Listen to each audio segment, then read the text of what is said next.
Bismillahirrahmanirrahim. Assalamualaikum warahmatullahi wabarakatuh. Alhamdulillahirabbil alamin. Wa bihi nasta'inu ala umurid dunya waddin. Asyhadu an la ilaha illallah wahdahu la syarika lahu al mubin. Wa asyhadu anna Muhammadan abduhu wa rasuluhu sayyidil mursalin. Wa ala alihi wa ashabihi ajma'in, amma ba'd. Kaum muslimin wal muslimat, jemaah maghrib yang dirahmati Allah subhanahu wa ta'ala, kembali kita bersyukur kehadirat Allah. Alhamdulillah, pada malam hari yang mulia ini sama-sama kita kembali dapat berhadir di rumah Allah yang kita cintai ini untuk melaksanakan ibadah kepada Allah subhanahu wa ta'ala. Alhamdulillah, kita telah selesai menunaikan ibadah maghrib secara berjamaah. Mudah-mudahan ibadah kita diterima oleh Allah subhanahu wa ta'ala. Selanjutnya bersalawat kita buat baginda Rasulullah sallallahu alaihi wasallam dan mengucapkan Allahumma salli ala Muhammad wa ala ali Muhammad. Kaum muslimin yang dimuliakan Allah subhanahu wa ta'ala, kembali kita bersyukur kehadirat Allah karena kita termasuk hamba Allah yang diberikan keamanan di dalam beribadah. Kita diberikan nikmat yang sangat luar biasa, diberikan kesempatan oleh Allah untuk melaksanakan ibadah dengan sebebas-bebasnya tanpa ada halangan bagi kita. Dimana kalau kita bandingkan dengan saudara-saudara kita yang seiman di negara lain,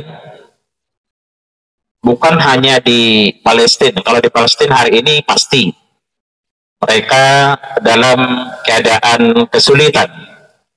Tetapi banyak juga sebenarnya kaum muslimin saudara kita di negara lain yang untuk melaksanakan ibadah, melaksanakan keyakinannya, mereka masih dibatasi oleh aturan-aturan negara mereka sendiri. Maka alhamdulillah kita berada di Indonesia, sebuah negara yang sangat aman. Kaum muslimin yang dimuliakan Allah subhanahu wa ta'ala, tentunya syukur kita kepada Allah di saat kita diberikan hidayah Islam oleh Allah subhanahu wa ta'ala.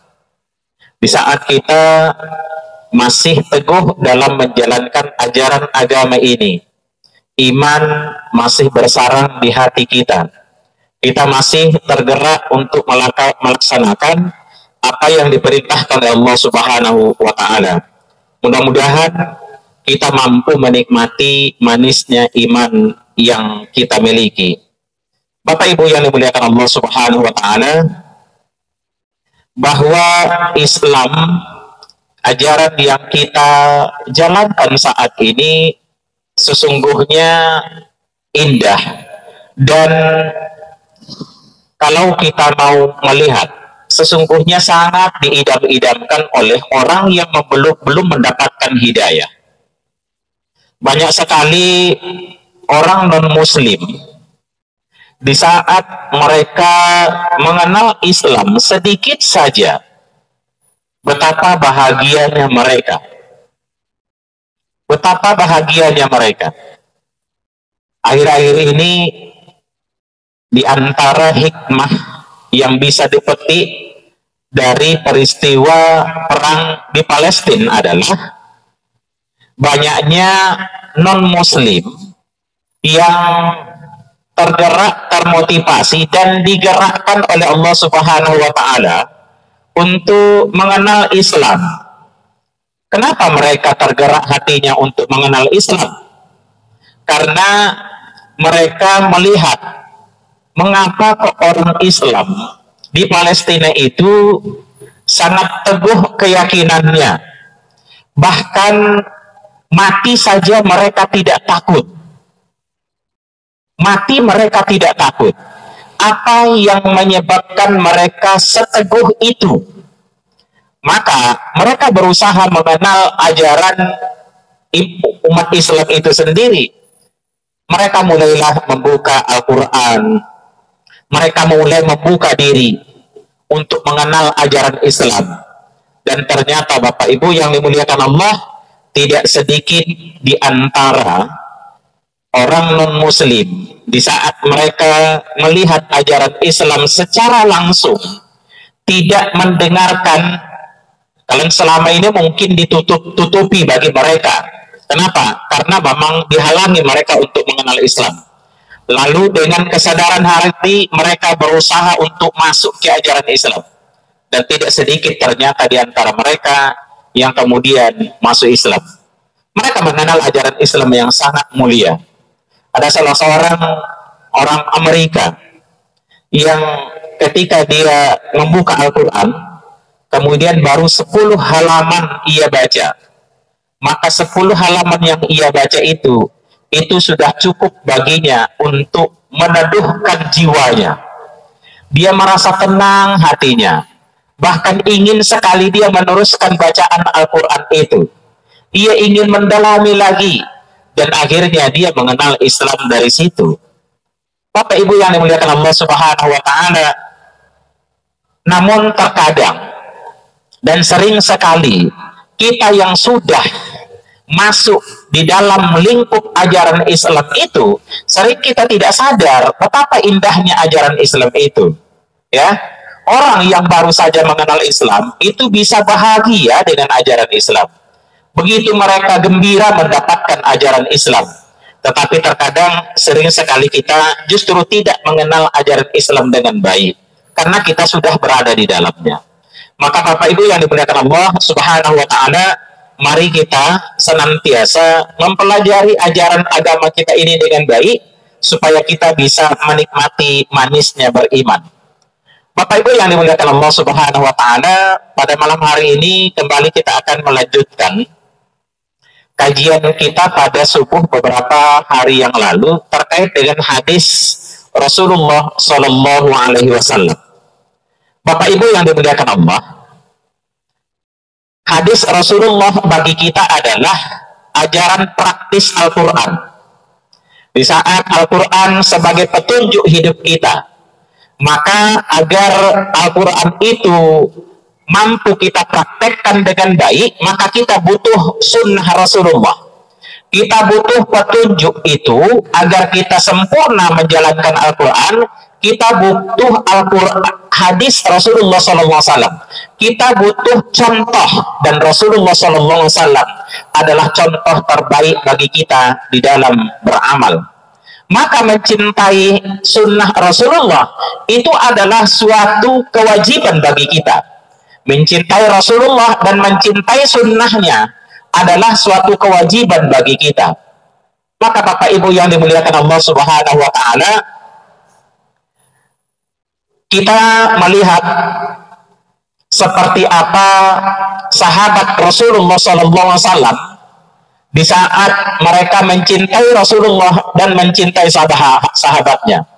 Maka apabila mereka mengetahui ada sunnah Rasulullah, maka sunnah itu mereka akan laksanakan dengan seikhlasnya, bahkan tanpa harus bertanya lebih dalam. Sehingga ada di antara hadis Rasulullah yang diikuti oleh sahabat itu sepertinya di luar nalar. Di luar nalar maksudnya ini, kenapa? Karena mereka tidak bertanya. Karena Rasulullah sudah mengerjakan, ya kita harus kerjakan. Antara lain Bapak Ibu yang dimuliakan Allah Subhanahu wa Ta'ala, Ali bin Abi Thalib radhiyallahu anhu, suatu ketika beliau duduk di pintu rumahnya sambil memegang gelas, dan gelas itu berisi susu yang sudah basi.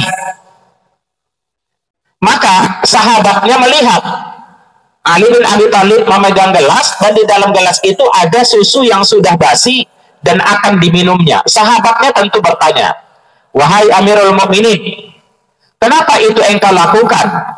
Bukankah engkau mampu membeli susu yang lebih segar? Kenapa susu basi itu engkau minum? Ternyata Bapak Ibu yang dimuliakan Allah, Ali bin Abi Thalib pernah melihat Rasulullah SAW itu di pintu rumahnya memegang gelas berisi susu yang sudah basi, kemudian ternyata Rasulullah meminumnya. Bapak Ibu yang dimuliakan Allah, mungkin Rasulullah melakukan karena tidak ada yang lain yang akan dikonsumsi. Tetapi Ali bin Abi Thalib bukan tidak ada yang lain, tetapi karena dia melihat Rasulullah seperti itu, maka tanpa harus bertanya, Rasulullah sudah melaksanakannya, maka layak untuk ditiru. Tanpa harus bertanya, kenapa Rasulullah meminumnya? Begitulah cintanya sahabat terhadap nabinya, terhadap rasulnya, dan terhadap sunnah rasulnya. Umar bin Khattab radhiyallahu anhu, di saat dia sedang tawaf, akan tawaf, kemudian dia mencium Hajar al-Aswad. Sebelum beliau mencium Hajar al-Aswad, maka dia berkata kepada Hajar al-Aswad itu, apa kalimat yang diucapkannya? Wahai engkau adalah batu. Andaikan bukan karena aku pernah melihat engkau dicium oleh Rasul, maka aku tidak akan rela menciummu. Maka Bapak Ibu yang dimuliakan Allah Subhanahu wa Ta'ala, ini bukti Umar bin Khattab itu sangat cinta kepada Rasulullah dan sangat cinta kepada apa yang dilakukan oleh Rasulullah. Kalimat ini menunjukkan betapa dia sebenarnya dia tidak ingin mencium Hajar al-Aswad itu karena itu hanya batu. Menurut dia, engkau hanyalah batu. Andaikan Rasul tidak pernah menciummu, maka aku tidak akan pernah menciummu. Maka Bapak Ibu yang dimuliakan Allah Subhanahu wa Ta'ala, sebagaimana halnya para sahabat Rasulullah yang sangat cinta kepada Rasulullah, bahkan mereka melaksanakan apa yang dilakukan Rasulullah sekalipun sebenarnya di luar nalar, maka kita juga harus seperti itu. Karena Rasulullah SAW bersabda buat kita, apa kata Rasulullah SAW? La yu'minu ahadukum, tidak sempurna keimanan kalian, hatta akuna ahabba ilaikum miwalidaihi wa walidihi wa nasi ajma'in. Apa kata Rasulullah? Tidak sempurna iman salah seorang di antara kalian hingga aku, kata Rasulullah, lebih kalian cintai ketimbang diri kalian sendiri, ketimbang keluarga, anak dan orang tua, dan ketimbang orang lain. Bapak Ibu yang dimuliakan Allah, kita memang sayang kepada diri kita, sayang kepada anak, sayang kepada keluarga. Tetapi jangan sampai sayang kita kepada diri kita dan keluarga kita itu melebihi sayang kita kepada Rasulullah. Nah, inilah yang dipraktekkan oleh para sahabat, dan kita juga seharusnya seperti itu.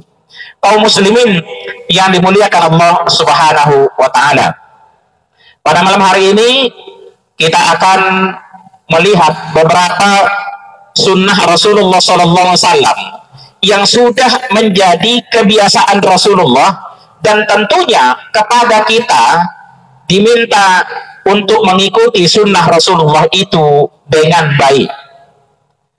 Pertama, kaum muslimin yang dimuliakan Allah, di antara kebiasaan Rasulullah dan sudah seharusnya menjadi kebiasaan kita, hadis an Aisyah radhiyallahu anha qalat, anna Nabiy sallallahu alaihi wasallam kana la yada'u arba'an qabla adh-dhuhr wa rak'ataini qabla al-ghadah.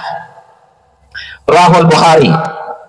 Hadis diriwayatkan dari Aisyah radhiyallahu anha, beliau berkata, anna Nabiy sallallahu alaihi wasallam, bahwa Nabi sallallahu alaihi wasallam kana la yada'u arba'an qabla adh-dhuhr.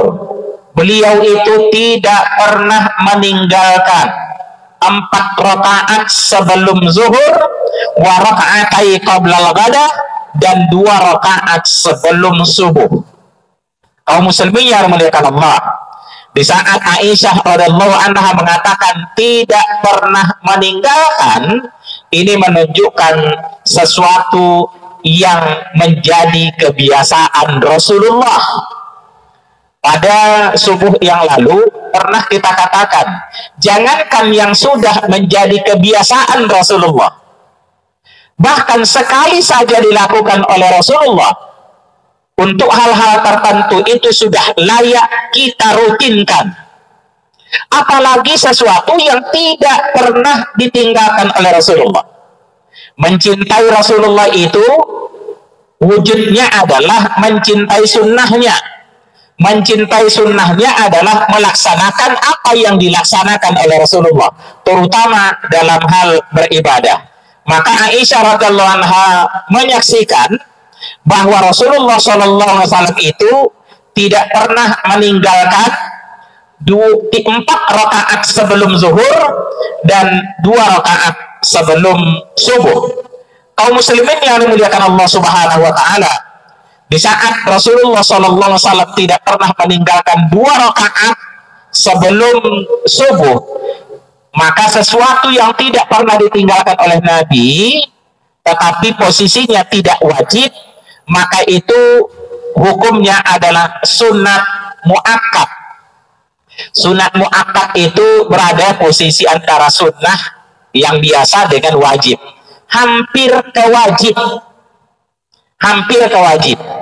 Maka sekali lagi kita ingatkan bahwa yang sunnah itu adalah perintah. Ya, kalau di dalam usul fikih pengertian sunnah itu kan perintah melaksanakan sesuatu, tetapi kalau ditinggalkan tidak berdosa.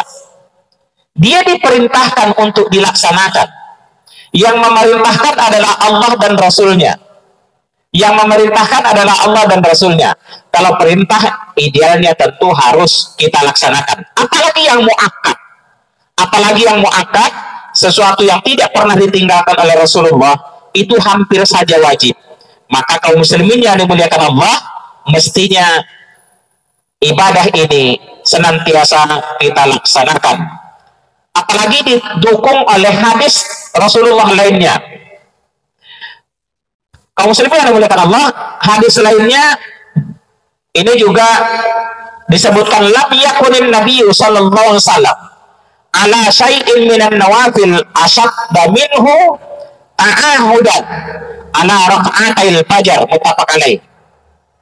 Di antara salat-salat nawafil, salat-salat sunnah, tidak ada satupun yang lebih dijaga oleh Rasulullah pelaksanaannya kecuali 2 rakaat sebelum fajar. Salat sunat banyak, salat sunat yang dilakukan oleh Rasulullah banyak, tetapi yang paling dijaga oleh Rasulullah, jangan sampai tinggal, yang paling kuat penjagaannya adalah salat sunat fajar. Ini menunjukkan bahwa sholat sunat ini sangat dianjurkan oleh Rasulullah Sallallahu Alaihi Wasallam. Kaum muslimin yang dimuliakan Allah Subhanahu Wa Taala, suatu hari Rasulullah Sallallahu Alaihi Wasallam pernah terlambat datang ke masjid. Para sahabat udah lama nunggu. Para sahabat udah lama nunggu.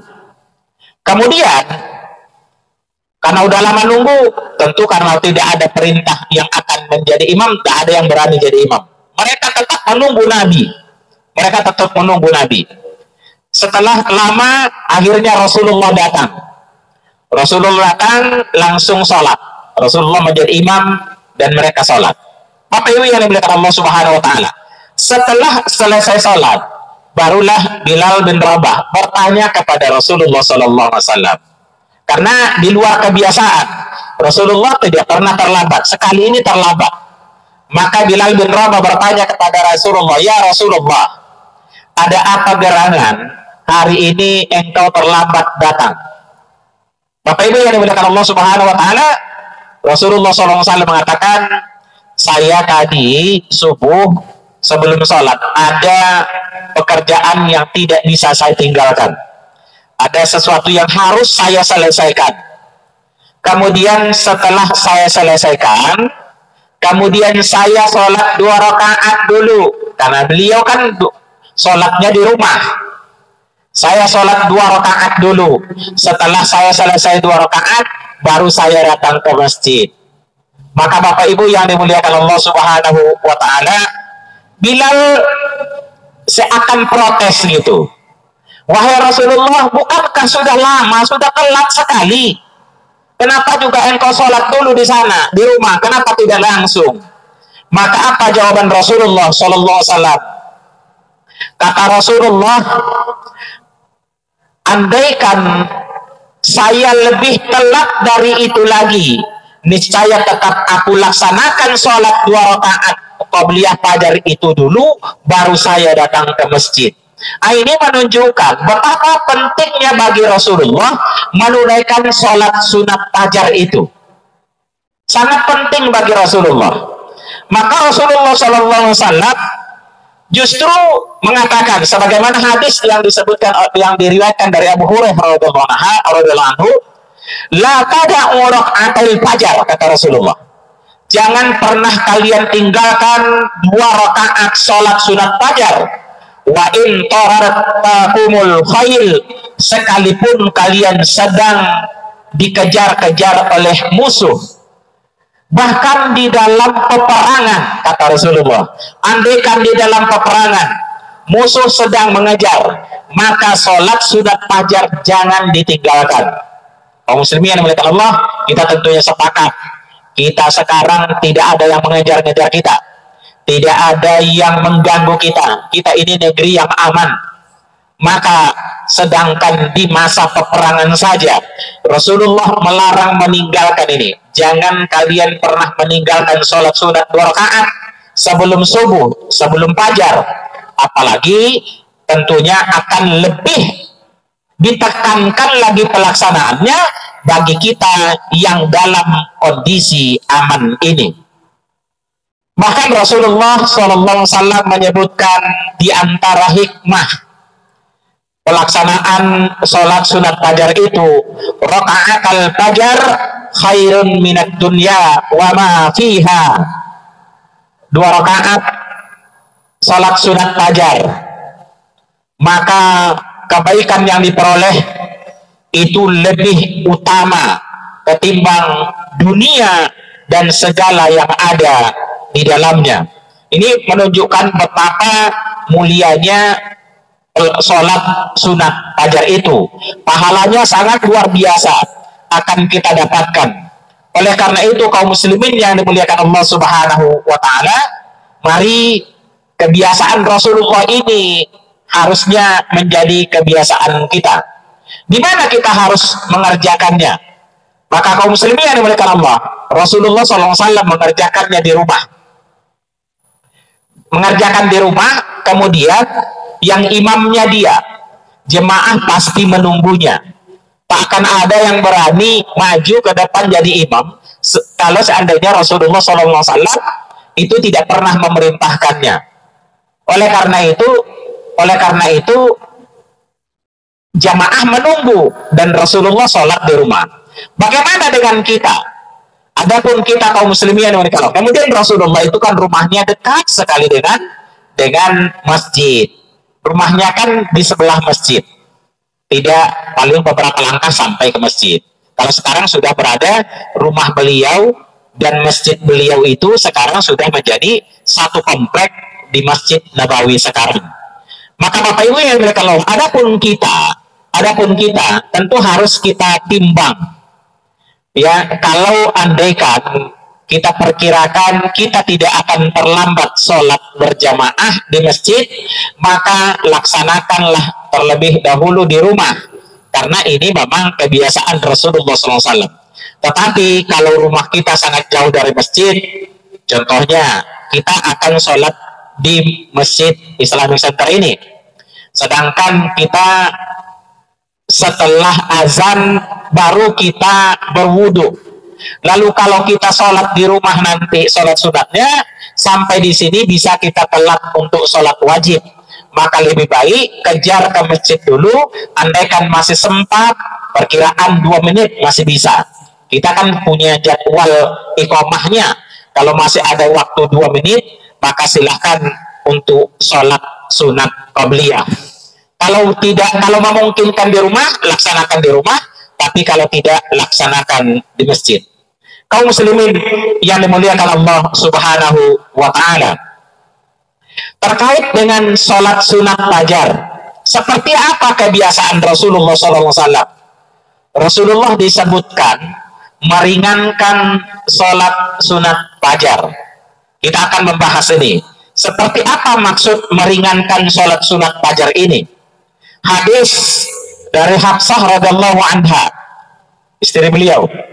Anna Rasulullah SAW, ini istri beliau mengatakan, idza azzana al-muazzin lis-subuh, apabila muazzin sudah mengumandangkan azan di subuh hari,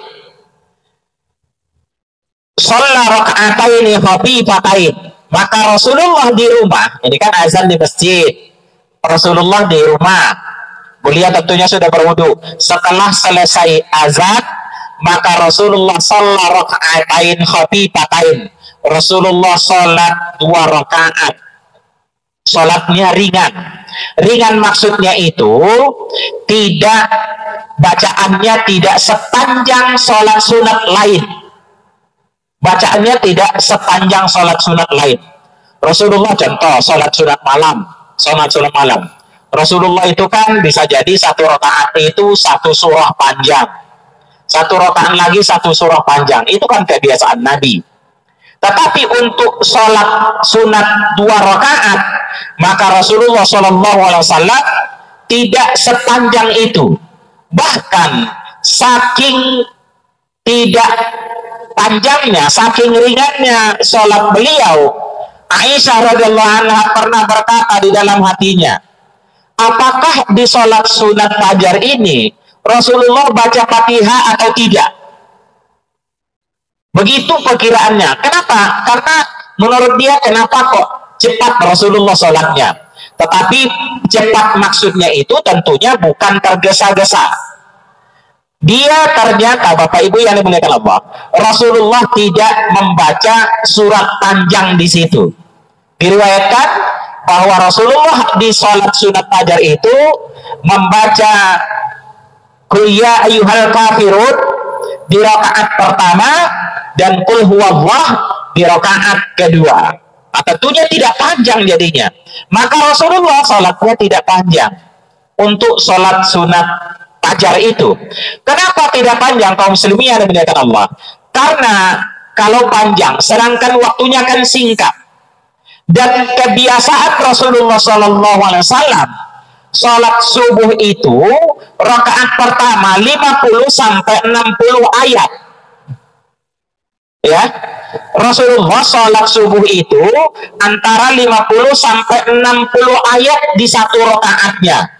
Kalau seandainya dia panjangkan sholat sunatnya, maka bisa jadi nanti di sholat subuhnya, yang sholat yang wajib ini bisa teledor jadinya. Maka Rasulullah sholat sunat ringan saja, tetapi tetap dia sholat wajib dengan sempurna, sebagaimana biasanya ayatnya panjang. Lebih lama dia sholat subuh. Bahkan diriwayatkan saking perkiraan lamanya sholat subuh Rasulullah itu bersama para sahabat. Pernah suatu ketika setelah Rasulullah selesai sholat subuh, maka ketika mereka keluar, mereka sudah saling mengenal. Ini menunjukkan siang sudah mulai nampak. Saling mengenal kenapa? Karena gini, Rasulullah tentunya perkampungannya ketika itu tidak ada penerang seperti kita. Kalau kita hari ini kemana-mana kan terang. Tengah malam saja jumpa kawan masih kenal. Di sana kan tidak ada penerang.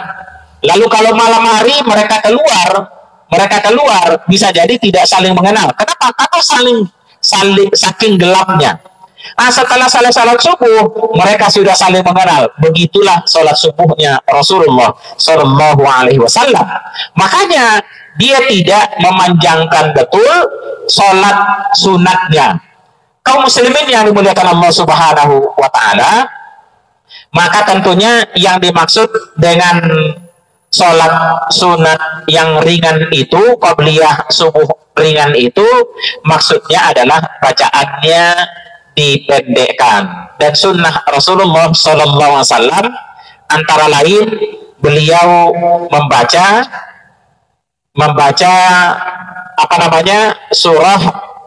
satu surat pertama, Qul ya ayyuhal kafirun di surah pertama, di rakaat pertama, dan Qul huwallah di rakaat yang kedua. Tentu kalau ini kita pahami, maka kita juga tidak harus terlalu panjang sholat sunat qabliyah subuhnya.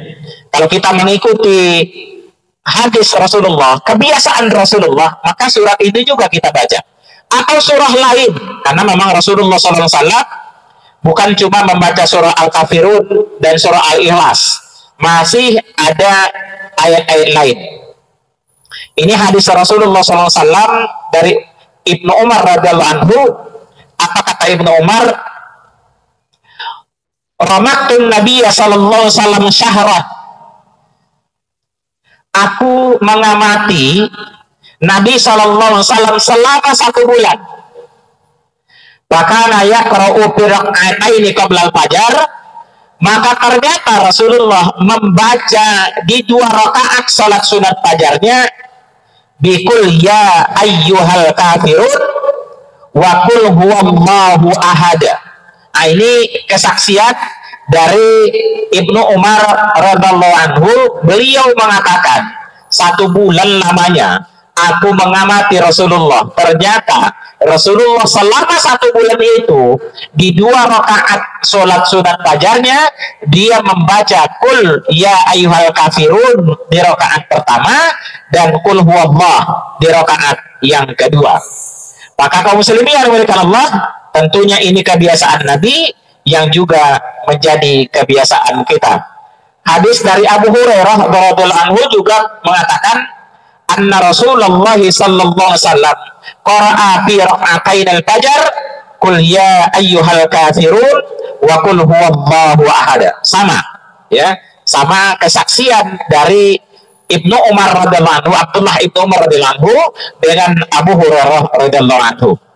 Lalu adakah ayat lain yang dibiasakan oleh, kalau tadi kan kesaksian Ibnu Umar dan kesaksian Abu Hurairah sama, dan ayat lain yang juga biasa dibaca oleh Rasulullah SAW, yang pertama adalah ayat ke-136 dari surah Al-Baqarah, kemudian ayat ke-52 atau ke-64 dari surah Ali Imran. Apa ayatnya?